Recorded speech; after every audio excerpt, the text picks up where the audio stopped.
It's a waiver wire Wednesday, and we're going to unload the clip and look at a lot of players today. The most ever, about 30 players, quarterbacks, tight ends, running backs, wide receivers.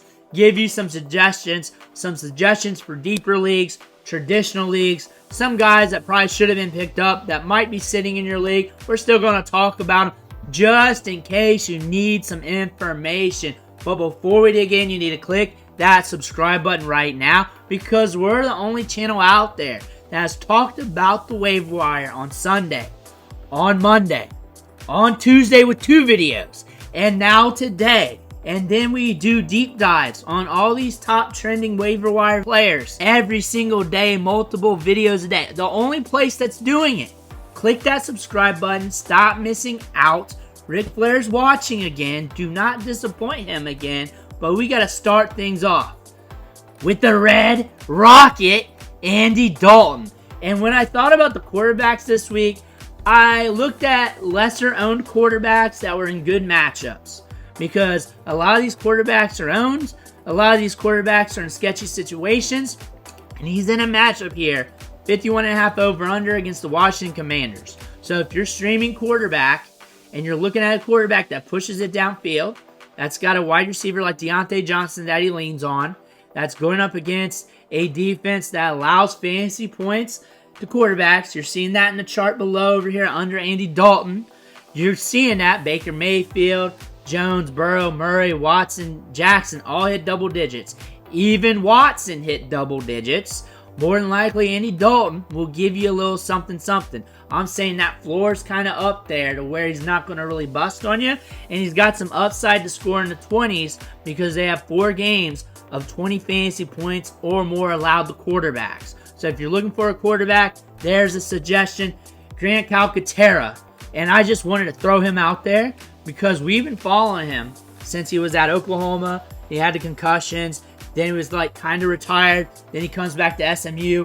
Really regains the journey. Looks good there. And then we're here with the Eagles. We come out last week. Goddard's out. He might be out for a few weeks. And he's looking good. He's getting targets. He's getting opportunity. This is a talented tight end that was once considered one of the top tight ends in college football.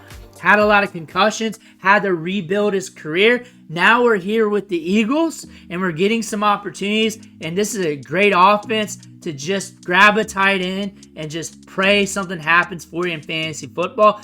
This is a talented player. If nothing happened to him, you would say you would like him better than Dallas Goedert, that type of talent. Now things have changed. Things have shifted. Now we're looking at him. But this was once one of the highly sought-after prospects in all of college football here, regaining up that journey. I need to do a unique video because I got to tell that whole story. But here's a suggestion for you. Bub Means, we're in an offense here where we're banged up at wide receiver. We're going to get some targets and opportunities. We're in a rough matchup this week, a Thursday night game. I do not know if you want to explore that. I do not. But if you're chasing targets, if you're chasing routes ran, those are going to increase for him, and that could lead to fantasy production. Sean Tucker. We've been talking about him a lot. Why at Syracuse? Why as a rookie? Well, watching him run drills because he couldn't do it at the combine in his backyard running the 40. We had all those videos. And this is another story like Grant Calcaterra, him in the heart condition, coming back and just rebuilding his career. We come back last week, we go off. We might have a 3-headed monster here in Tampa Bay. You may not want to explore that. That might make things very iffy for the other running backs. But he's a hell of a talent. At one time, just like Grant Calcaterra, he was considered one of the top running backs in all of college football. One of the top guys. We were looking at him as a potential first-rounder, top-end second-rounder, easily a day 2 prospect. And then the heart condition came up, and we were wondering what's going on. He does not come back till late July to practice with the team. So really, realistically, of course there's going to be a slow ramp up. Of course, the coaching staff's going to look at another running back the next year. You got a running back with a heart condition that you couldn't get much out of because he was a late starter, a late bloomer. We're blooming now. Drake Maye. He's in a great matchup against the Jacksonville Jaguars.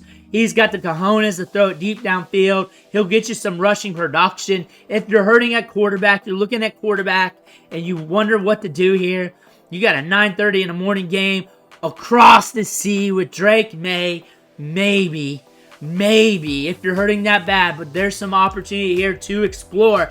Zach Ertz is your default tight end to pick up off the waiver wire due to the routes ran, about an 80% route participation rate, almost 30 routes ran per game, and he's either going to hit or he's going to not. It's going to be up and down, but look at the scoring PPR-wise. 16 points in week 2, 14 in week 3, 10 in week 4, 4 in week 5, and 18.8 in week 6 last week. He's just going to be up and down, just like all the tight ends, but he's a little bit more steady in production compared to all the other tight ends. Christian Watson's back. He's back from the injury. We got a carousel effect with these Packers wide receivers. There's going to be one hitting on any given moment, and then it's just going to go down the line. That's how it's going to be. But Christian Watson's back. He's a free pickup. A lot of people dropped him considering he was out with injury.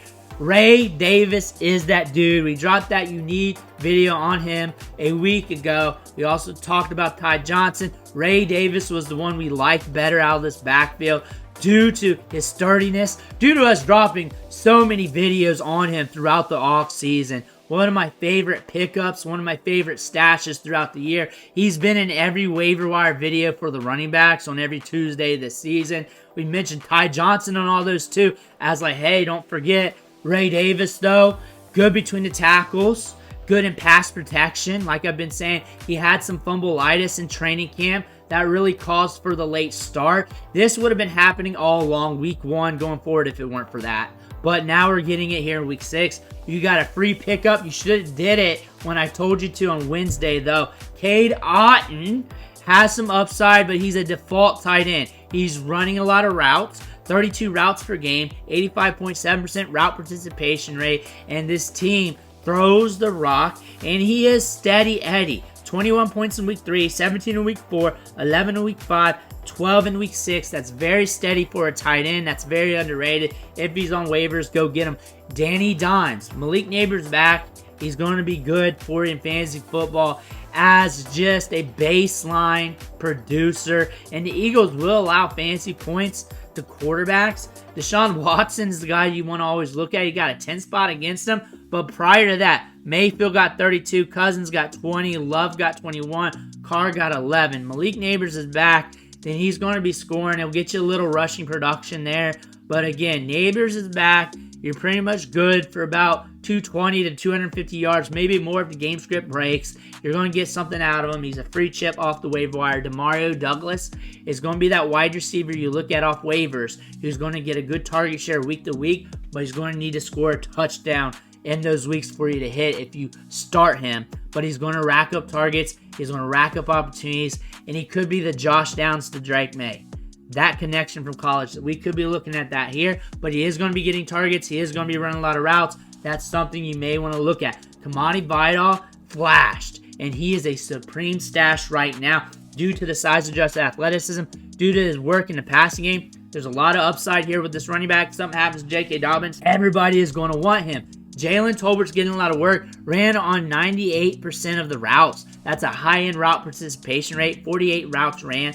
Did not hit last week, but again, the work rate's there. These Cowboys are going to Cowboys. They're up and down. That's the way it's going to be. It's going to be matchup dependent and not matchup dependent. We do have a bye coming up. That being said, the work rate is there. David Njoku, Amari Cooper's gone. We got to throw up the signals for the Chief because he's running a lot of routes. He's getting a lot of opportunity. That's all going to increase. By the goal line, middle of the field, this could be the hitter that we want at tight end. This could be our league winner at tight end. Tyrone Tracy should be on a roster by now, but if he's not, you know what to do. I do not need to say much. He's going to steal Devin Singletary's job. If not, he better get a ton more touches per game. Romeo Doubs is in this Packers offense running a lot of routes.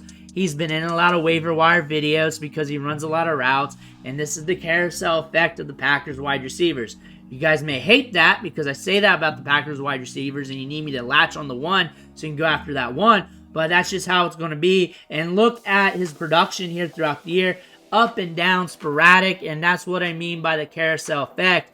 Of course, we want Jaden Reed banged up, but still, he's running a lot of routes, seeing opportunity, deep average depth of target. He's getting those targets. You got to play with your lineups. Ty Chandler.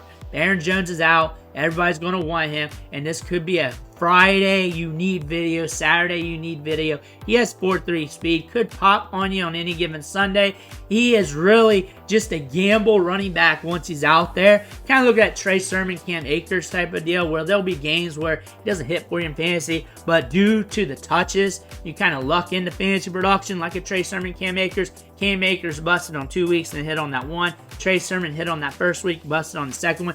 Definitely could see that with Ty Chandler. Vikings move the ball. He catches passes out of the backfield. We got speed to burn. JuJu Smith-Schuster's getting targets. He's looking good. Is this going to hit for the long term? We got to see. We got to see. I do not know if he's going to be the next Rashee Rice. We only ran on 67% of the snaps. That could build up going forward. We do have rapport in this offense. We were somewhat productive in this offense, but it wasn't lackluster. It wasn't great. But if he wasn't JuJu Smith-Schuster then, it had a different name, you might have enjoyed it a little bit more. That being said, another wide receiver to note, Jalen Warren's back. 2 months ago, people were drafting him in double-digit rounds, like around round 10 or so in Underdog Fantasy. Now he's free off the waivers if you want him now. And we're looking at the three-headed monster of the backup wide receivers for the Rams. Pick up who you want here. Jordan Whittington is getting a lot of targets and a lot of work. He's a hot piece in his offense. Tutu Atwell is explosive. He's getting a lot of work and can really hit the home run for you. Demarcus Robinson's getting a little bit less targets per game, but he's running deeper routes. He's scoring touchdowns, so he can hit in a different light. It's all week to week matchup, the matchup, game script, the game script on which wide receiver will break for you. But take the one that you like here.